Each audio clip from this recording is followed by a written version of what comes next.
Se nos enseña una historia de machos, es una historia de blancos, absolutamente racista, donde de las rebeliones negras y de las rebeliones indígenas casi no se habla. Y la historia se hace la sorda, la historia oficial, porque no le conviene recordarlo. No le conviene recordarlo porque eso contradice a los machos, a los blancos, a los ricos y a los militares. ¡Comandante Che Guevara!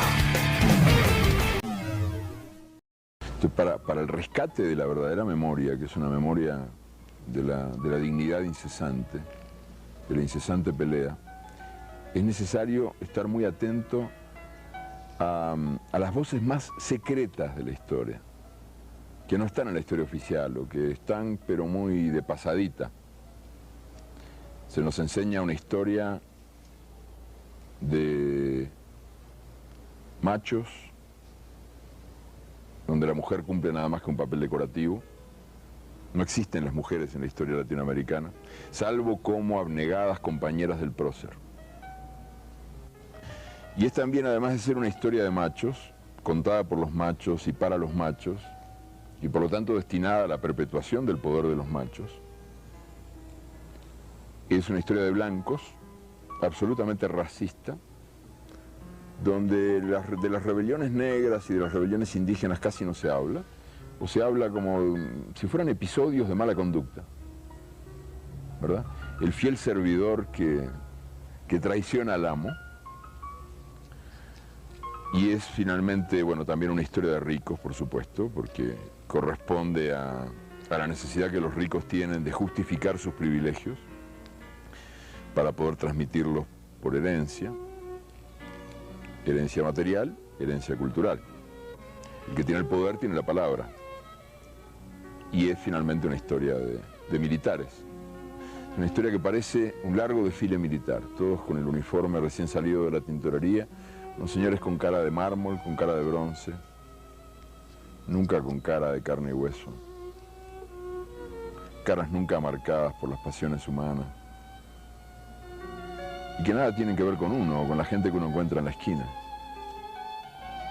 Sería muy difícil encontrar un día en la historia de América donde no haya ocurrido algo, y la historia se hace la sorda, la historia oficial, porque no le conviene recordarlo. No le conviene recordarlo porque eso contradice a los machos, a los blancos, a los ricos y a los militares. Te digo a los machos porque buena parte de esas rebeliones fueron encabezadas por mujeres. Mujeres, al mismo tiempo que en lo que se suponía que era la civilización superior. En Europa las pobres tocaban el órgano, el clavicordio, no sé qué, y bordaban y esperaban marido, ¿no? Bueno, pues en América ocurría que entre los negros y los indios numerosas mujeres ocupaban posiciones de mando, y muchas de las mujeres que derrotaron a los ejércitos español o inglés, holandés o portugués o francés fueron cuidadosamente escamoteadas en la documentación oficial, porque para un general europeo era una vergüenza pelear contra una mujer si las mujeres eran inferiores.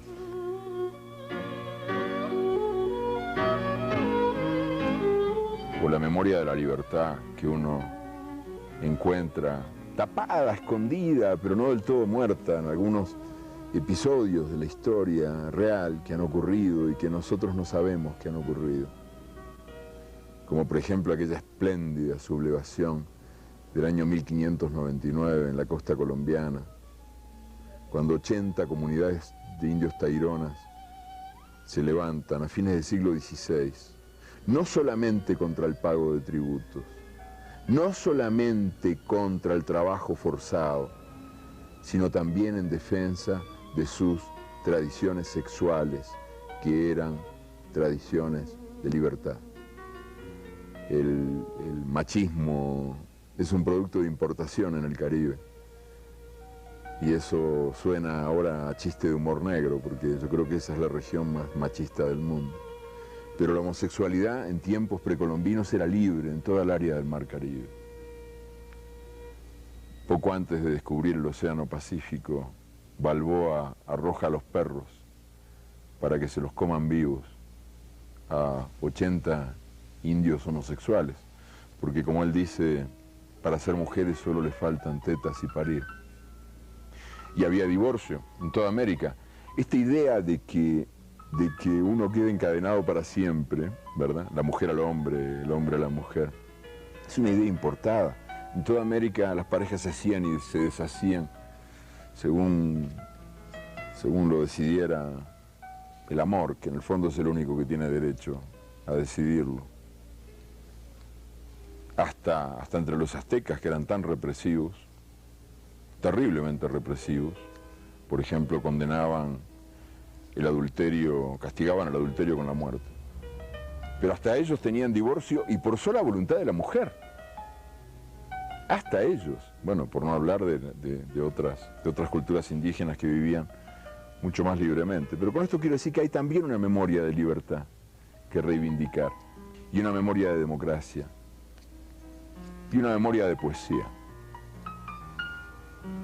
De poesía que está viva ahora, en la realidad de nuestros días. Por cierto que una de las buenas cosas que han ocurrido en América en estos últimos años es la reivindicación de Nani como heroína nacional en Jamaica. Nani fue una jefa de esclavos cimarrones que estuvo a la cabeza de los esclavos cimarrones de Jamaica durante buena parte del siglo XVIII. Y que era mitad gente, mitad diosa, o sea, mitad mito, mitad realidad. Se sabe que existió, pero también se cuentan sobre ella muchas leyendas. Se dice que se lanzaba desnuda al centro de la batalla y que espantaba a los soldados ingleses por su desnudez maravillosa. Y también porque lucía collares hechos con sus dientes. Y que entonces les mostraba el culo. Y era tan mágica la Nani que a su culo llegaban todas las balas y se convertían en copos de algodón.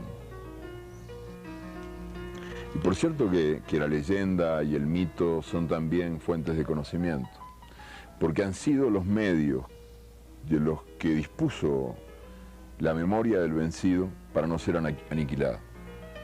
O sea, muchas veces cosas que de otro modo estarían ya definitivamente muertas han seguido vivas gracias a que el mito las perpetuó, o a que las perpetuó la leyenda.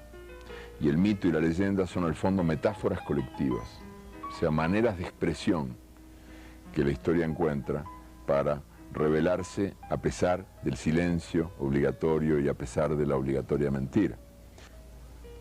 El mito, por citarte un ejemplo, el mito de Tupac Amaru, ¿verdad?